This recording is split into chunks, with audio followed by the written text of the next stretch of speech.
দাদা 500 gram chicken দেবেন তো আমায়। এই তো পাড়ার অঙ্কের টিচার চলে এসছেন। বলছি আমি 3 কেজি 250 গ্রাম চিকেন কিনছি, একটু হিসাবটা করে দাও তো। এই কেস করেছে রে, 3 কেজি 250। আচ্ছা 1 কেজির দাম হচ্ছে 200 টাকা, 2 কেজি হচ্ছে 400, 3 কেজি হচ্ছে 600। 3 কেজি 250 গ্রাম বাড়িতে লোকজন এসছে নাকি? না না, আমার বউ একাই সব খেয়ে নেয়। আর 250 হচ্ছে মানে 500 গ্রাম হচ্ছে 100 টাকা, 250 হলো তাহলে 50 টাকা, আর তাহলে 650 টাকা। আপনার হলো আজ কিন্তু চিকেনের দাম আবার 10 টাকা কমে গেছে, 190 টাকা করে কেজি। আরে আগে বলবেন তো। আরে আগে বলবেন তো যে এত সস্তা হয়ে গেছে, আমায় তাড়াতাড়ি 500 গ্রাম চিকেন দে না।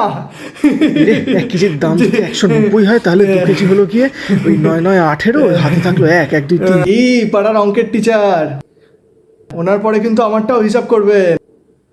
একটু চিকেন কষা খাবো বলে যা অঙ্ক কষা করলাম, আবার টিচার বলে খিস্তিও মারতে পারছি না।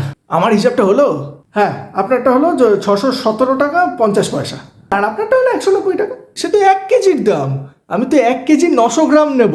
এত চিকেন একা ঠুসবেন? আপনার তো বউও পালিয়ে গেছে।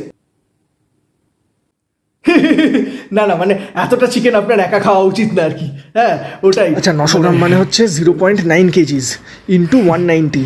পরের স্টেপে হবে 9 ইন্টু 190 ডিভাইডেড বাই 10। 9 9 18, হাতে থাকলো আপনার হলো 361 টাকা। আর তোর আমায় 500 গ্রাম চিকেন দিতে এত সময় লাগছে? আপনি ঠিকই বললেন, অঙ্কের টিচার বলে কথা। না, আমার একার এতটা চিকেন খাওয়া উচিত হবে না, আমি বরং 350 গ্রাম নেবো। আপনি আমায় বলুন তো 350 গ্রামে কত টাকা লাগছে? এই আমার অর্ডারটা ক্যান্সেল, বুঝলি তো? আজকে মঙ্গলবার তো, আজকে শুধু বাড়িতে উচ্ছে সিদ্ধ হয় আমার।